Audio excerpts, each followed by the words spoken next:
주시는 하나님의 말씀은 오바댜 1장 17절부터 21절 말씀입니다.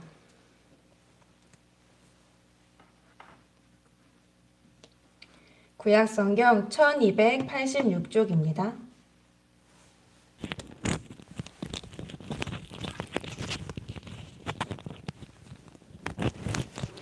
오바댜 1장 17절부터 21절까지의 말씀, 구약성경 1286쪽입니다.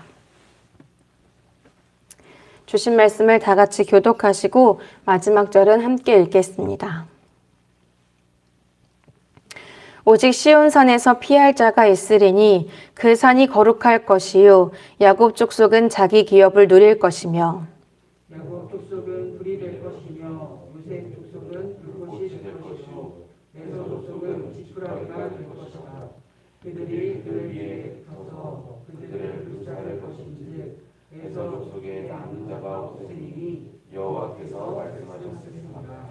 그들이 네겝과 에서의 산과 평지와 블레셋을 얻을 것이요 또 그들이 에브라임의 들과 사마리아의 들을 얻을 것이며 베냐민은 길르앗을 얻을 것이며 사로잡혔던 이스라엘의 많은 자손은 가나안 사람에게 속한 이 땅을 사로잡까지 얻을 것이며 예루살렘에서 사로잡혔던 자들 곧 스바라스에 있는 자들은 네겝의 성읍들을 얻을 것이다. 함께 읽겠습니다.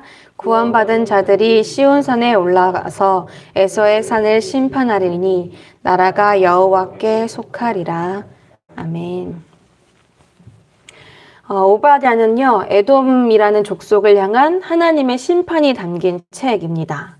하나님께서 에돔을 심판하시기로 하신 이유는 바벨론이 이스라엘을 정복할 때에 에돔이 이 일에 적극 협력했기 때문입니다.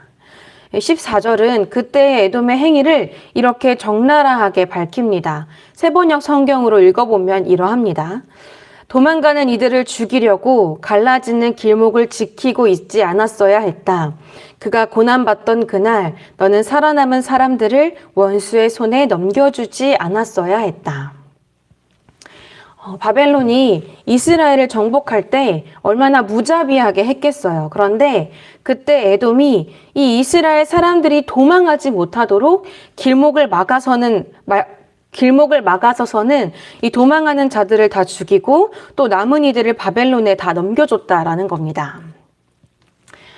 이스라엘에 대하여 바벨론이 무자비했다면 에돔은 여기에 무참함을 더한 겁니다. 더 이상 참혹함의 끝이 없게끔 관여했던 것이죠. 그러니까 이보다 끔찍하고 참혹할 수 없는 그런 상황을 에돔이 함께 관여했다라는 겁니다. 물론 이스라엘과 에돔은 지금까지의 역사를 돌아볼 때 원수지간일 수밖에 없는 그런 관계였습니다. 먼저 민수기를 보면 모세가 이스라엘 백성을 이끌고 가나안 땅으로 가려고 할 때 이 에돔 왕에게 그 지역의 큰 길로 가게 해달라고 간곡히 요청합니다. 그러나 에돔 왕은 오히려 이스라엘을 칠 기세를 보이면서까지 완강하게 거부하는 것을 볼 수 있습니다. 그리고 그 이후에 이스라엘이 가나안 땅에 정착하고 이 왕들이 세워지는 왕정시대가 시작되면서 에돔은 줄곧 유다 세력에 패하여서 종속관계에 놓여있게 되는 것을 보게 됩니다. 그러니 이런 관계들로 봤을 때 이스라엘에 대한 에돔의 적의는 정당해 보일 수도 있을 겁니다. 하지만 하나님은 이스라엘이 바벨론에 침략받는 것을 자신들의 복수의 계기로 삼은 이러한 에돔의 행위를 결코 용납하지 않으십니다. 그래서 18절과 21절은 에돔, 곧 에서가 지푸라기와 같이 불살라질 것이며 심판을 받을 것이라는 표현으로 이 일에 대한 하나님의 마음을 아주 강경하게 드러내는 것을 볼 수 있습니다. 우리는 이 말씀을 통해서 예수님의 말씀을 기억해 보게 될 겁니다. 마침 이 말씀이 이번 주일 본문 말씀과 이어지는 말씀이기도 하는데요. 마태복음 5장 44절입니다. 나는 너희에게 이르노니 너희 원수를 사랑하며 너희를 박해하는 자를 위하여 기도하라. 이 성경을 보시면요. 이번 주일의 본문 말씀, 그러니까 마태복음 5장 38절에서 42절의 말씀에 대해서는 이런 부제목이 붙어 있는 걸 보실 수 있을 겁니다. 악한 자를 대적하지 말라. 우리는 이처럼 악한 자를 대적하지 말라라고 하신 예수님의 뜻이 무엇인지를 주일 말씀을 통해서 세세히 들었습니다. 그렇기에 이 일이 정말 쉽지 않다라는 것을 알고 있죠. 그러나 어쩌면 이 말씀에 담긴 뜻을 다 고려하지 않고 정말 속된 말로 똥이 무서워서 피하나 더러워서 피하지 라는 마음으로 악에 대해 견딜 수도 있을 겁니다. 그런데 이어지는 말씀에서 예수님은 우리를 그저 악을 대적하지 않는 상태에 머무르게 두지 않으시고 한 발 더 이끌어 가십니다. 악을 대적하지 말라 하신 참 목적이 무엇인지 말이죠. 이것은 이어지는 마태복음 말씀의 소제목이기도 한데요. 바로 원수를 사랑하라는 겁니다. 약한 자를 대적하지 않는 것, 악을 이기는 것이란 바로 사랑하는 것이다 라고 가르쳐 주시는 겁니다. 에이, 더러워서 피하지가 아니라 그냥 주고 말지가 아니라 이런 악에 대한 회피가 아니라 사랑으로 맞서는 삶으로 우리를 초대하시는 겁니다. 예수님은 마태복음 5장 48절을 통해서 바로 이것이 하나님의 온전하심과 같이 우리도 온전해지는 길이라고 말씀하십니다. 그리고 하나님께서 오바댜 선지자를 통해 이스라엘에게 주시는 말씀 또한 이와 같을 겁니다. 물론 이 바벨론의 이스라엘 정복을 복수의 기회로 삼아서 악에 가담한 에돔을 심판하시겠다라는 하나님의 말씀은 하나님께서 결코 하나님의 약속의 관계 안에 있는 자들을 그냥 내버려 두지 않으실 뿐더러 그들을 적극적으로 보호하신다라는 것을 보여준다는 점에서 이스라엘에게 큰 위안이 되었을 겁니다. 그러나 이 에돔이라는 말이 인류, 사람을 뜻하는 아담이라는 히브리어와 이 철자가 같다라는 점을 생각해 본다면 에돔의 이러한 악함은 그들과 같은 사람인 이스라엘뿐만 아니라 우리들에게서도 언제나 언제든지 나타날 수 있는 모습이라는 것을 부인할 수 없습니다. 우리 마음이 악으로 완고해질 때 우리 또한 충분히 누군가에게 무자비해 줄 수 있고 무참해질 수 있다라는 겁니다. 그래서 하나님은 말씀하십니다.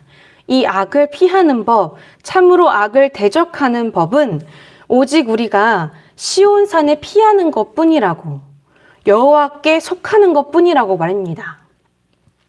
오직 이것이 우리가 이 땅에서 하나님의 백성으로서 온전할 방법이라고 말씀하시는 겁니다. 오늘 성서일과의 또 다른 본문인 시편 26편에서도 우리는 이런 마음을 배우게 됩니다. 다윗은 1절을 통해 이렇게 하나님께 고백합니다. 주님, 나를 변호해 주십시오. 나는 올바르게 살아왔습니다. 주님만을 의지하고 흔들리지 않았습니다. 이것을 개역개정에서는 완전함으로 내가 행했다라고 번역하고 있는데요. 다윗이 하나님께 호소하는 그의 완전함이란 각각 5절과 9절 말씀을 통해 짐작해 볼 수 있습니다. 다윗은 이 5절과 9절을 통해서 이렇게 말합니다.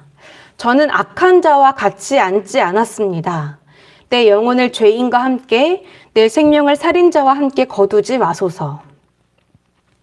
다윗의 이런 호소는 그가 사울 왕을 대했을 때의 모습을 생각나게 합니다.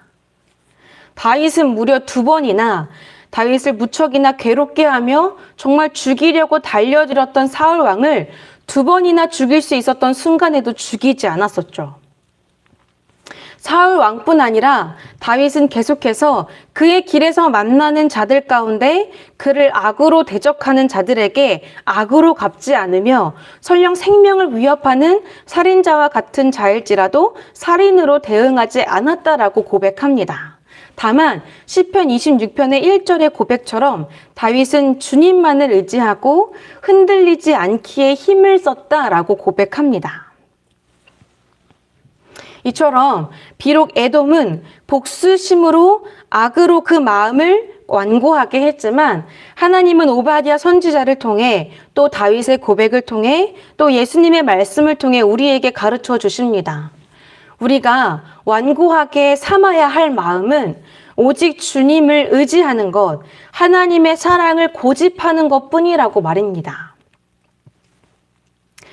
제가 어릴 때 누가 이름을 물으셔서 이름을 말씀드렸는데요. 제 성을 들으시더니 이렇게 말씀하셨습니다. 황씨 고집 세지. 그런데 얼마 안 가서 또 이런 이야기를 듣게 됐습니다. 그래도 최씨 고집은 못 이기지. 그런데 또 누군가는 고집하면 안씨라고 하고 또 강씨라고 하고 김씨라고 하고 이렇게 듣고 보니까요. 고집 안 센 성이 없겠다 싶었습니다. 그러다가 왜 안씨가 또 강씨가 또 최씨가 이런 성을 가진 사람들이 대표적으로 고집이 세다라고 일컬어졌는지 그 유래를 우연히 알게 되었습니다. 우리는 고집이라고 하면 부정적인 인식으로 생각하기 쉬운데 유래는 그런 이유와 조금 다르더라고요. 안씨 고집은 이 조선 세조시대 때 순응 안씨 가문이 충절을 지키다가 멸문지화 당한 것이 유래였다라고 하고요. 또 강씨 고집에 대해서는 고려가 망하고 조선이 세워질 때 이 벼슬의 권유에도 고려를 섬기겠다는 애국심으로 끝까지 의리를 지켰던 강씨성을 가진 한 충신에게서 유래했다고 하고요. 또 최씨 고집은 이 최영 장군의 고집스러운 충성심에서 유래되었다라고 합니다. 이런 고집이라면 우리들도 이 세상에서 꼭 항목했으면 좋겠다라는 생각이 들었습니다. 아무리 악한 대적이 이 마음을 뒤흔들어 놓으려 할지라도 예수님을 믿는 사람들로서 그렇게 사랑을 고집하더라라고 하는, 아무리 세상이 이 길이 편하다, 저 길이 빠르다라고 할지라도 예수님을 믿는 사람들로서 그렇게 하나님의 뜻만을 고집하더라는 예수님을 믿는 사람들만의 유래를 만들어가면 참 좋겠습니다. 교회에 대한 신뢰감이 떨어져 가고 있는 오늘날 예수님의 사랑을 고집하며 삶으로 그리스도의 온전함을 증거하는 우리 성도님들 되시기를 축복합니다. 오늘의 말씀을 기억하시면서 내가 사랑으로 고집할 자리가 어디인지, 내가 이 사랑으로 끝까지 밀고 나가야 할 자리가 어디인지 오늘도 예수님의 마음으로 영적인 싸움을 싸워가시는 우리 성도님들 되시기를 축복합니다. 기도로 말씀을 마치겠습니다.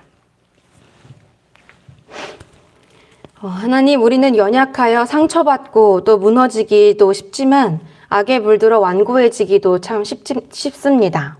그러나 주님, 이제는 이런 속임에 속아 넘어가지 않겠습니다.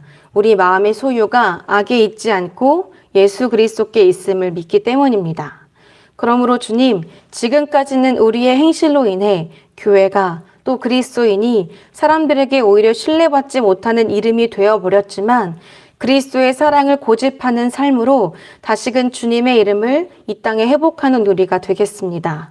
이러한 마음으로 자녀를 돌보려는 부모님들의 마음에, 또 이러한 마음으로 직장을 섬기려는 직장인들의 마음에, 또 이러한 마음으로 세상의 정의를 세우려는 다음 세대들의 마음에 주님 온전한 능력을 더하여 주시옵소서.